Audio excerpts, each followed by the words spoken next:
yeah, like you were important. Like people desired you, you know, they cared about you. And then I had power too. I mean, it kind of, it was one particular night where I was at this party and I was, you know, pedaling through the crowd and whatnot,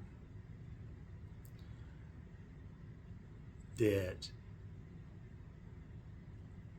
I realized that some people didn't want to pay with cash for the weed. And I'm specifically talking about, you know, females around my age, plus or minus. Sometimes they're older, you know, some of these places there'd be basically moms there, you know, and dads. But that that was I don't know. What are you supposed to learn from that? I'm sure you know we have the church answer. There'd be one, but I'm just talking from like a human, you know, on a human level. You learn right away that you're going to get the, you know, that's how you get the things that you desire, that you want, and it just kind of kept amplifying. And there's quite a few memories of people coming during lunch, you know, lunch break back to the house because my parents were home, and you know, doing deals there, or even them getting high, you know, during lunch. And there was the girls thing there too. It different ones. I mean, it just it wasn't it.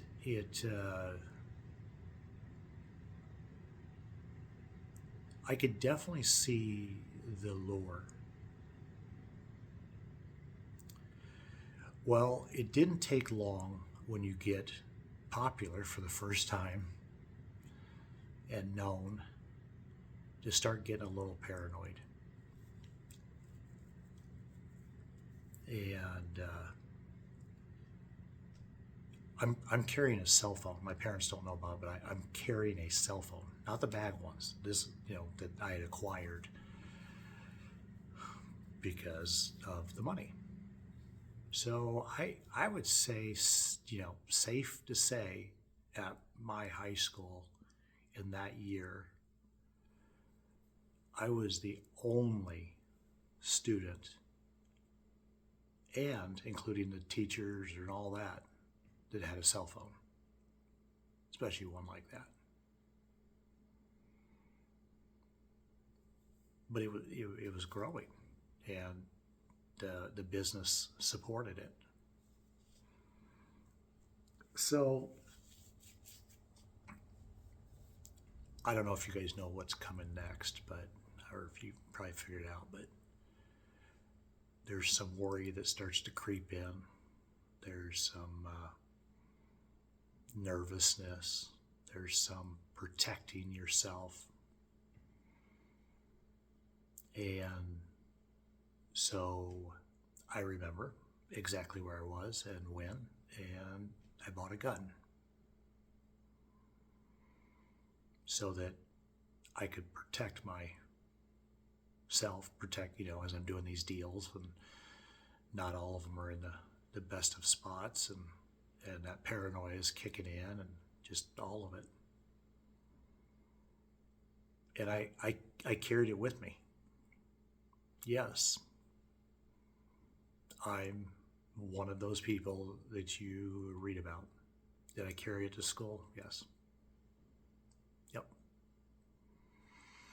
And it wasn't a gangster gun in the sense that, you know, like, I don't know all my gun sizes. It wasn't like a 44 or 45, I don't know, whatever the big size is.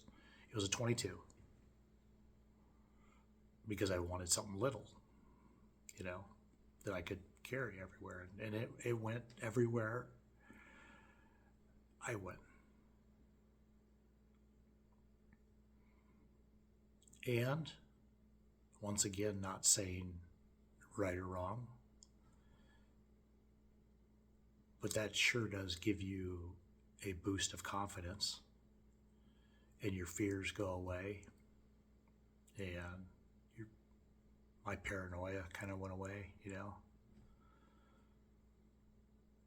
because I was packing.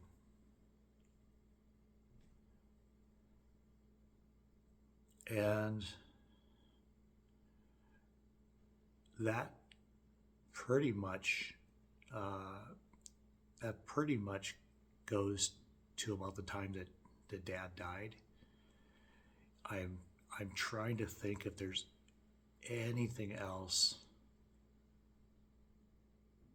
I'll probably think of something. Not that there needs to be, but it's kind of nice to be able to get it off my conscience or chest or something, So I was like, oh, don't leave anything unturned. But if there's nothing else, I'm going to talk about the day that my dad's dead in this deal, and so I'm kind of jumping past what my back end was, but this so much relates to this part of my identity, I guess. So the day that my bio mom convinced my stepmom to have me recommitted, to start that process, put me back into the mental hospital. I was in my bedroom, and I happened to be in the front bedroom at this time, the one closest to the street. And I've got at least a pound of weed on my desk and all my scales out, because this was my life and my free time. And my door is shut. I'm sure it was locked, And I'm prepping out for the next gathering or party or phone calls or whatever. And all of a sudden I hear like fast car movement and kind of screeching of tires. And I look out, and to this day, I still don't believe it, because why the hell would they have done this? It's weird as hell. But I am telling you, they pulled up in the street, like at a diagonal to the sidewalks, instead of like parallel to them. Two different ones looked like, I don't know. I'll tell you what I thought. I thought there was two cop cars, like I said, coming from both directions, parked that way. I thought this was drug related. They're doing a raid or a bust or whatever you call it, and I've got all this weed on the table. Probably my hands probably reeked of it. And I don't remember who answered the door, if it was my stepmom or me. But they weren't there for the weed. Okay. And so I'm in the hallway, or not the hallway, the living room. And they were there, and they were treating me like anything could be used as a weapon. Like our house was so messy. I don't think there was a single dish that was left in the cupboards that wasn't, they were all dirty, on the cupboard, the counters and the table and everything. And because my stepmom is still a wreck, Everybody's kind of doing their own thing and fending for themselves and just trying to survive. And so I remember, let's go in here. And so, so now we're in the dining room, and oh my goodness, they're moving glasses and everything else, acted like, like it's an atomic bomb I could launch on somewhere, kill my, I don't know. It was ridiculous. And they told me, da-di-da, you're going into the hospital. Think you need help or whatever. And shortly later, it knocks on the door, and there's an ambulance. And they end up strapping me down to the gurney and haul me away. Meanwhile, there's two cops, and I don't know the order. It makes me think that my stepmom answered the door and came and got me, or we kind of like met quickly in the hallway, because I told her. I'm like, I can't remember. It was over a pound. I'm like, da-da-da-da-da, there's, it's in there. It's like, oh shit, or what,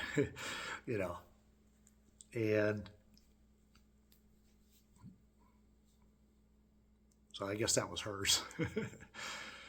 Because I didn't come back to the house.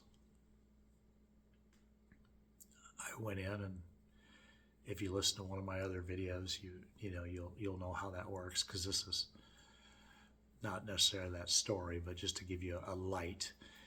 I went back to the hospital that I was in before, and I basically stayed there until Dad's insurance run out, and then I ended up in Cedar Rapids, Iowa, in that mental hospital. I transferred right from one to the other, plain and all. So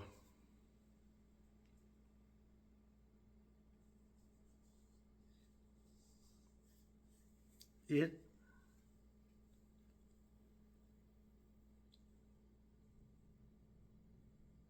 was a wild time, and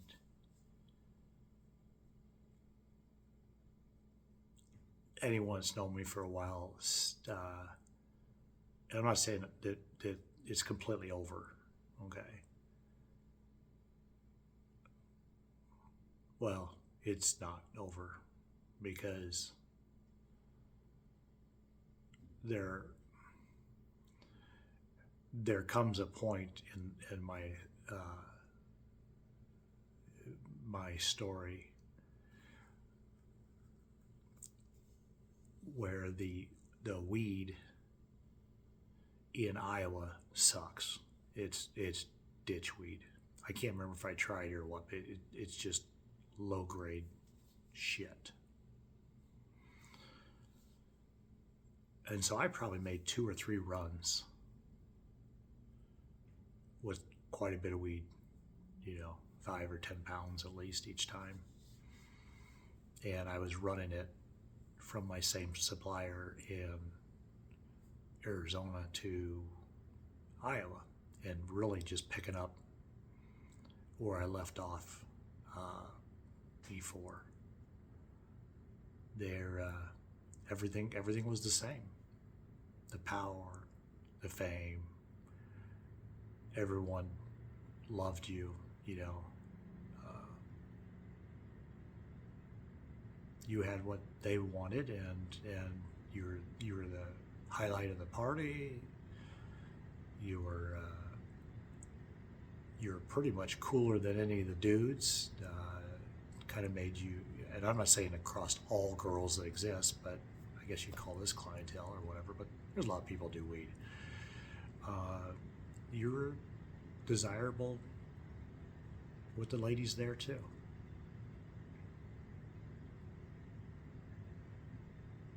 And I remember making those runs, and I remember doing it in my in the Nova, the 72 Nova, and I could drive. I couldn't do both directions, but I could do one way straight, and it was like 28 hours, I think, and that's a little bit of foot in the gas. And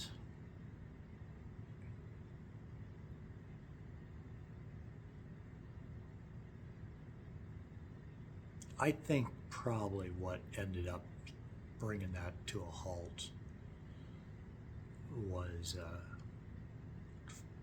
kind of falling in love with that girl.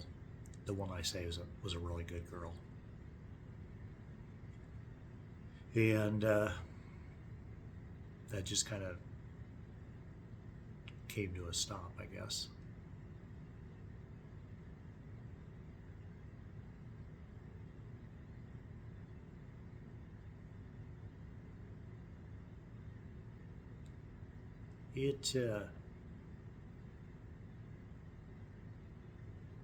I could easily recognize how that life is kind of a one-way path, and that's not from the outsider perspective. That's from an inside perspective. You know, these different people in these different neighborhoods I did have as examples where there was criminal behavior and whatnot. It really only leads one direction, and it's not sustainable. Not for any time at all.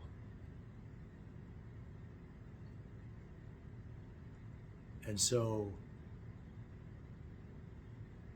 although it didn't completely stop right then, this was later one of the reasons I was glad that Dad died.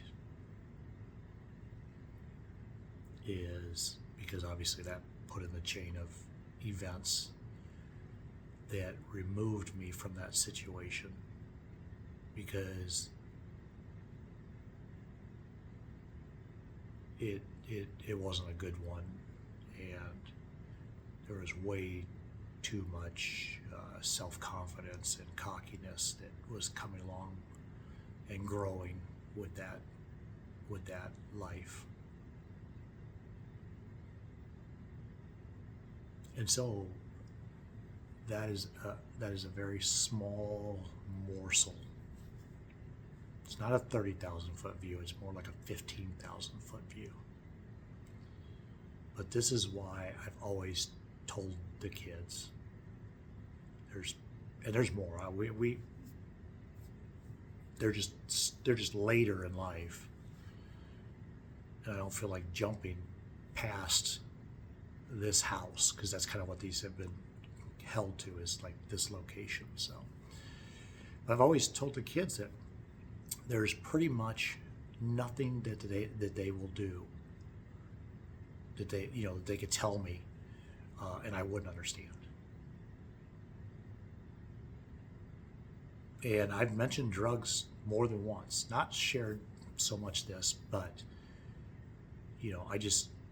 I always come back that I was very, very fortunate. And I've always expressed with the drugs that they're different.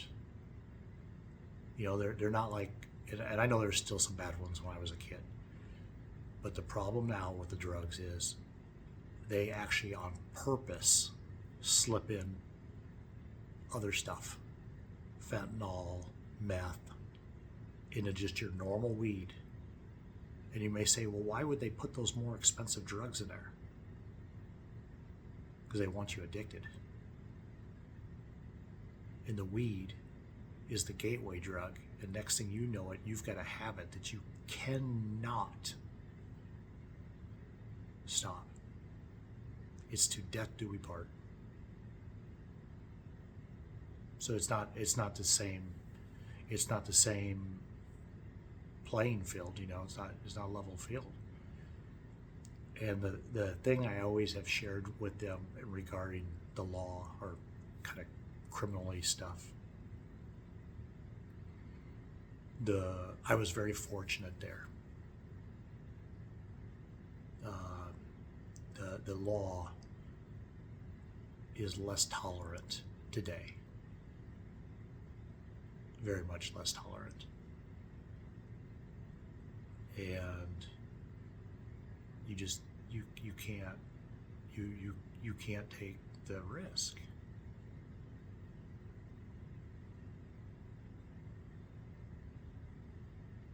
So there's episode 1 of